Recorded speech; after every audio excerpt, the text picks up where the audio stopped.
आकाशवाणीच्या 90 वर्षपूर्तीनिमित्तानं विशेष कार्यक्रम मालिका प्रसारित करीत आहोत. देशाचा आवाज आकाशवाणी. ऋणानुबंध #90.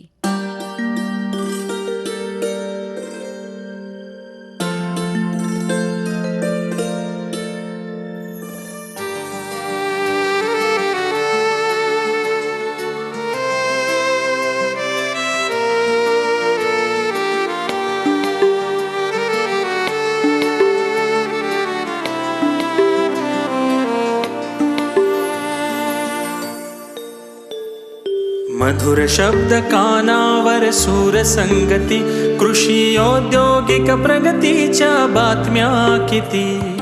मधुर शब्द कानावर सूर संगती, कृषी औद्योगिक प्रगतीच्या बातम्या किती. युवा वनितांनी शास्त्रीय संगीताचे सूर, नभो नाट्यनीये लोकसंगीतास पूर. युवा वनितांनी शास्त्रीय संगीताचे सूर, नभो नाट्यनीये लोकसंगीतास पूर. प्रिय अमुची आकाशवाणी, प्रिय अमुची आकाशवाणी.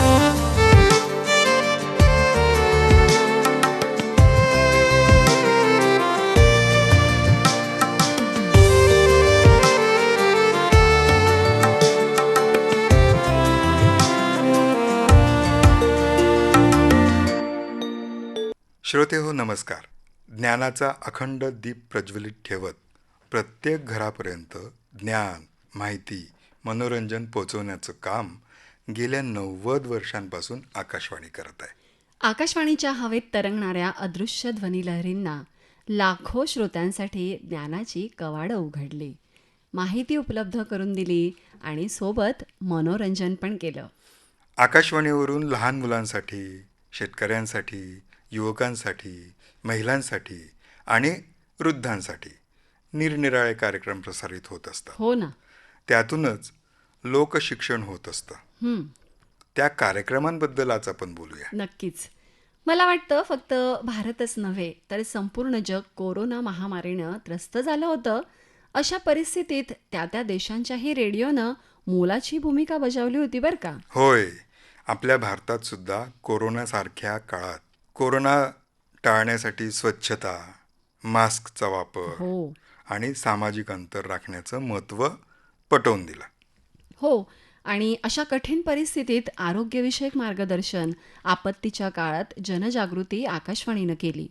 जेव्हा जगभरात भीती आणि अनिश्चिततेचं वातावरण होतं तेव्हा आकाशवाणीनं विश्वसनीय माहिती पोहोचवण्यात महत्त्वाची भूमिका बजावली. देशातील 470हून अधिक केंद्रांद्वारे 23 भाषा, हो 179 बोलींमध्ये कोरोना व्हायरसची लक्षणं, टाळेबंदीचे नियम, आरोग्य उपाय आणि अफवा रोखण्यासाठी आकाशवाणीनं सामुदायिक केलेली जागरूकता. हो आकाशवाणीनं आपल्या कार्यक्रमांच्या माध्यमातून याबद्दल लोकशिक्षणाचं काम केलं. हो ना. आणि ते भरभक्कम काम केलं त्यांनी. हो. जेव्हा इंटरनेट, स्मार्टफोन नव्हते ना, तेव्हा या अवाढव्य अशा भौगोलिक आणि भाषिकदृष्ट्या कमालीच्या वैविध्यपूर्ण देशाला एकाच धाग्यात बांधण्याचं काम कोणी केलं असेल आकाशवाणीनं तर ते आकाशवाणी किंवा रेडिओनेच केलं ना.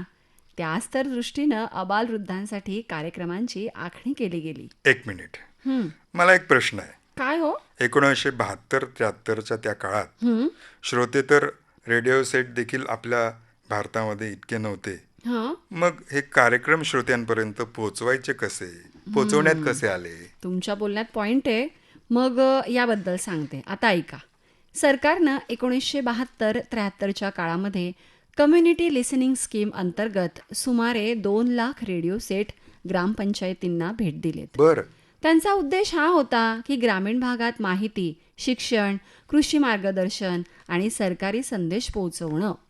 पुढं या योजनेतून कम्युनिटी रेडिओ संकल्पना, शालेय आणि ग्रामविकास कार्यक्रम तसंच राष्ट्रीय ग्राम स्वराज अभियान यासारख्या पुढील योजनांना दिशा मिळाली. बरं. गावात राहणारी बहुतांश जनता शेती व्यवसायामध्ये गुंतलेली असते. बरोबर. हे लक्षात घेऊन त्यांनी सकाळी 5 ते 10 मिनिटांचा आणि संध्याकाळी अर्ध्या तासांचा खास शेतकरी बांधवांसाठी कार्यक्रम केला. हो. जो कार्यक्रम आजही प्राधान्यानं प्रसारित होतो. नक्कीच. शेतकऱ्यांना शैक्षणिक आणि इतर तांत्रिक माहिती देण्यासाठी 27 शहरातून शेत व गृह विभाग फार्म अँड होम युनिट्स उभारण्यात आलं. फक्त एकतर्फी नव्हे तर शेतकऱ्यांचे प्रश्न, सल्ला शेतकरी आकाशवाणीला पत्र लिहून विचारत असत. आजच्या जमान्यामध्ये शेतकरी फोनवर किंवा मोबाईलवर थेट प्रश्न विचारतात. हो ना. हा तंत्रज्ञानाचा चांगला बदल म्हणता येईल. नक्कीच. त्यावेळी गावागावांमध्ये रेडिओ श्रोता क्लब होते हो बरं. ना. आणि त्यावेळी शेतकऱ्यांची तर सोय झालीच झाली, पण युवा शक्तीचं काय हो? हो, तुमचा मुद्दा अगदी बरोबर आहे. आजही महाराष्ट्राच्या आकाशवाणी केंद्रांवरून युवावाणी हा कार्यक्रम प्रसारित केला जातो. हो. पण तुम्हाला माहिती आहे का काय? हा कार्यक्रम कधीपासून प्रसारित होतो ते? तरुणाईचा सक्रिय सहभाग असावा यासाठी युववाणी नावाचा एक आगळाच कार्यक्रम 21 जुलै 1969 पासून सुरू केला गेला असावा. युववाणीचं तरुण पिढीनं स्वागत केलं. भारतातील बहुतेक प्रमुख केंद्रांमधून या कार्यक्रमास स्थान सुद्धा मिळालं. हो, पण याची सिग्नेचर ट्यून आपल्याला सगळ्यांना आवडीची आहे. हो हो. गंमत म्हणजे या कार्यक्रमाचं संयोजन महाविद्यालय, विद्यापीठ हो ना. यांच्याकडे होतं. हम्म. तरुण पिढीला काय पाहिजे याचा विचार करण्यासाठी पुढारी, कलावंत, प्राध्यापक, युवक युवतींचे प्रतिनिधी यांना पाचारण करून अनेक उद्घोषक विषयांवरती चर्चा हो करून ना. आणत. आणि सिग्नेचर ट्यून प्रत्येकाच्या कानात रुंजी घालत असे. गेल्या 3 पिढ्यांपेक्षा अधिकांनी ऐकलेली ही ट्यून सगळ्यांच्याच आता परिचयाची झाली आहे. या सिग्नेचर ट्यूनबद्दल माहिती आहे का काही? हो तर, हं? मी आकाशवाणीच्याच एका प्रकाशनामध्ये वाचलं होतं हो का? की या ट्यूनला पण 90 वर्ष झाली बरं. अरे वा, हे तर फारच इंटरेस्टिंग आहे. आम्हाला सांगा ना थोडंसं याबद्दल. आकाशवाणीची सिग्नेचर ट्यून ही 1936-37 मध्ये ज्युईश निर्वासित संगीतकार वॉल्टर कॉफमन यांनी रचली. हां, हे कॉफमन रेडिओवर काम करायचे का? ते भारतात आले होते, हो का? पण त्यांना इथं कोणताच आधार मिळाला नाही. बरं. फारसा आधार नव्हता, पण आकाशवाणीनं त्यांना डायरेक्टर ऑफ वेस्टर्न म्युझिक हे काम दिलं. बरं. भारतीय संगीताचा अभ्यास करून राग शिवरंजनीच्या भावनात्मक छटांवर आधारित ही ट्यून तयार झाली.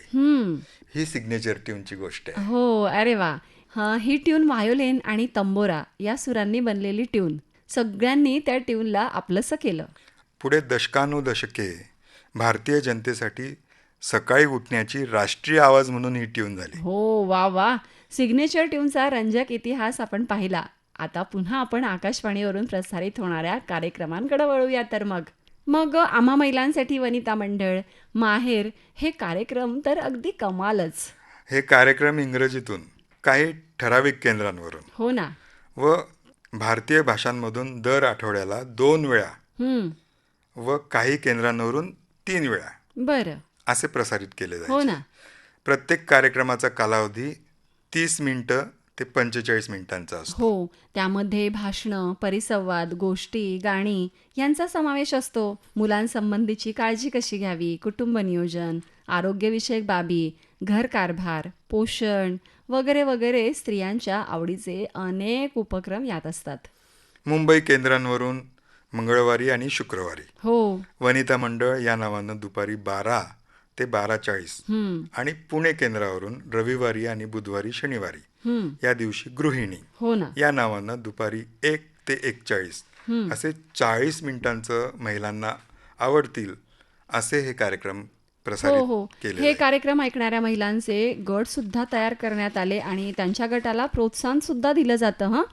30 जून 1969 अखेर महिलांचे अशा प्रकारचे 4760 क्लब होते. भूतानी, तिबेटी, सिक्कीमी, नेपाळी वगैरे विदेशी भाषांमधूनही स्त्रियांसाठी कार्यक्रम प्रसारित होत असतात.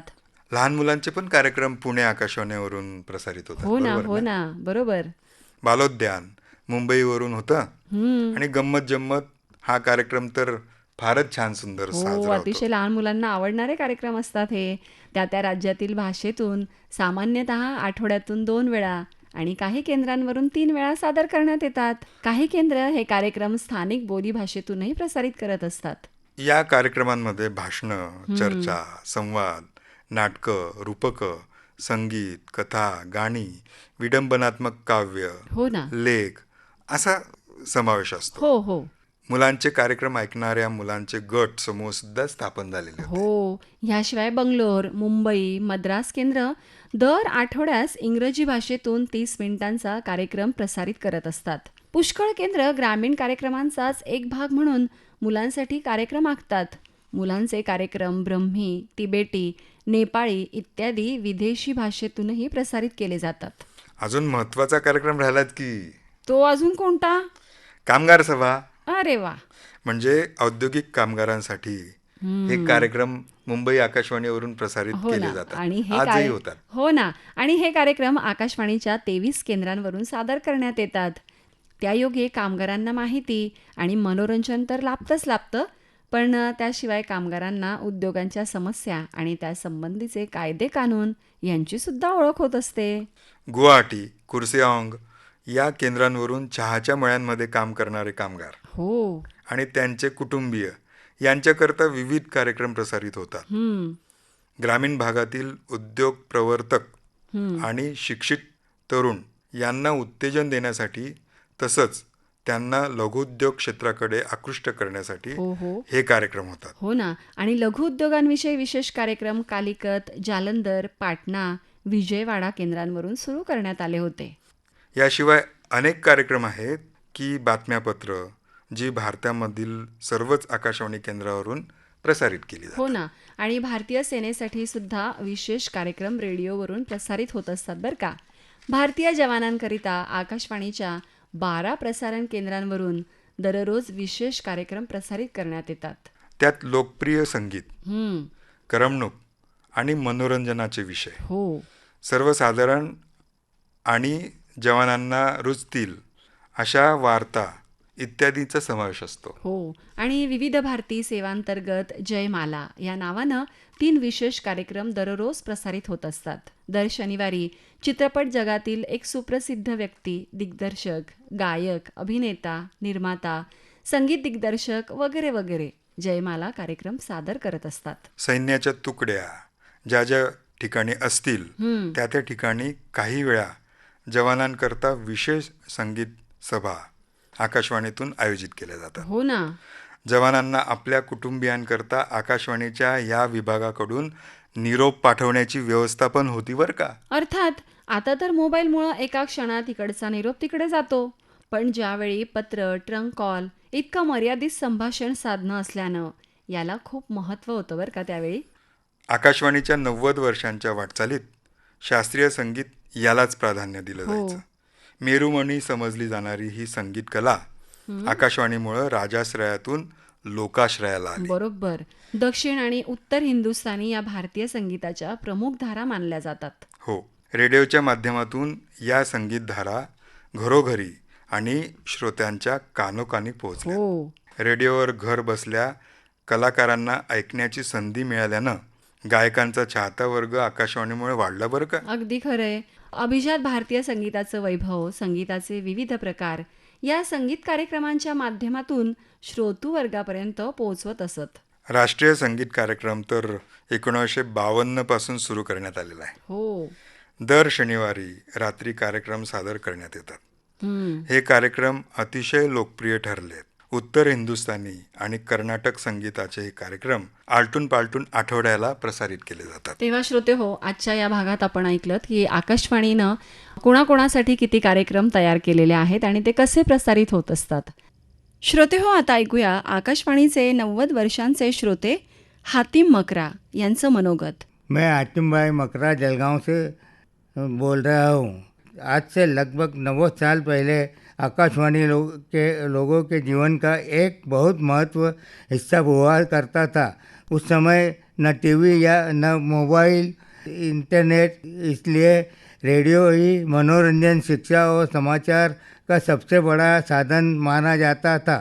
बहुत होते ही लोग रेडियो चालू कर देते थे और दिन भर लगभग कार्यक्रम सुना करते. ये आकाशवाणी पर भजन, शास्त्रीय संगीत, कव्वाली, लोकगीत, नाट्य, कहानी, बच्चे के कार्यक्रम, खेती, बाकी की जानकारी और देश की दुनिया के समाचार प्रसारित किए जाते थे।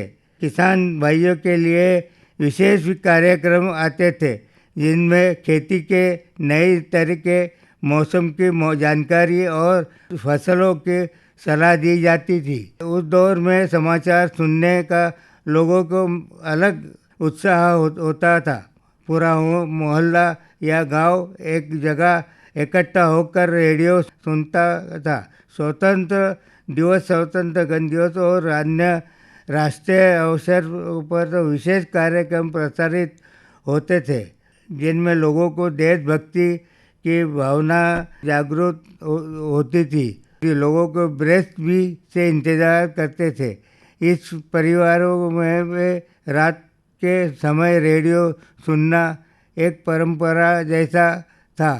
आकाशवाणी ने केवल मनोरंजन ही नहीं जी के बल्कि लोगों को जोड़ने के, जागरूक बनाने का भी काम किया। उस समय रेडियो की आवाज़ घर घर में खुली जाती जानकारी और अपनापन लेकर आती थी। आज तकनीक बहुत आगे बढ़ गई है, लेकिन पुराने समय में की आकाशवाणी के यादें आज भी लोगों के लिए दिलों में बसी हुई है। 90 साल की इस गौरवशाली यात्रा के लिए आकाशवाणी के हार्दिक शुभकामनाएं। नमस्ते. हातिम मकरा यांचं मनोगत आपण ऐकलत. इथेच थांबूया. भेटूया पुढील भागात. नमस्कार.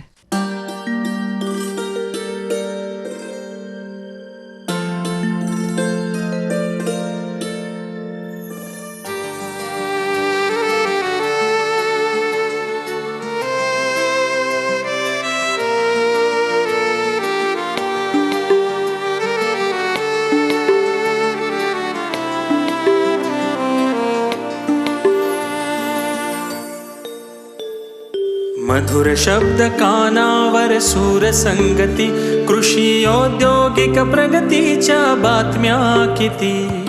मधुर शब्द कानावर सूर संगती, कृषी औद्योगिक प्रगतीच्या बातम्या किती. युवा वनितांनी शास्त्रीय संगीताचे सूर, नभो नाट्यनीये लोकसंगीतास पूर.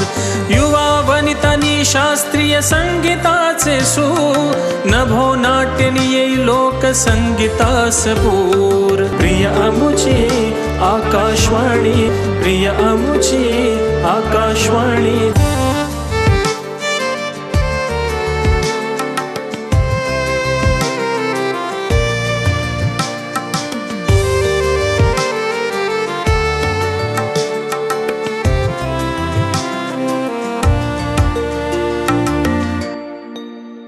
आकाशवाणीच्या 90 वर्ष पूर्तीनिमित्तानं विशेष कार्यक्रम मालिका आपण ऐकलीत. देशाचा आवाज आकाशवाणी, ऋणानुबंध #90. या कार्यक्रमाचं लेखन केलं होतं किशोर कुलकर्णी यांनी. लेखकासह सहभाग होता सारिका दांडगे यांचा.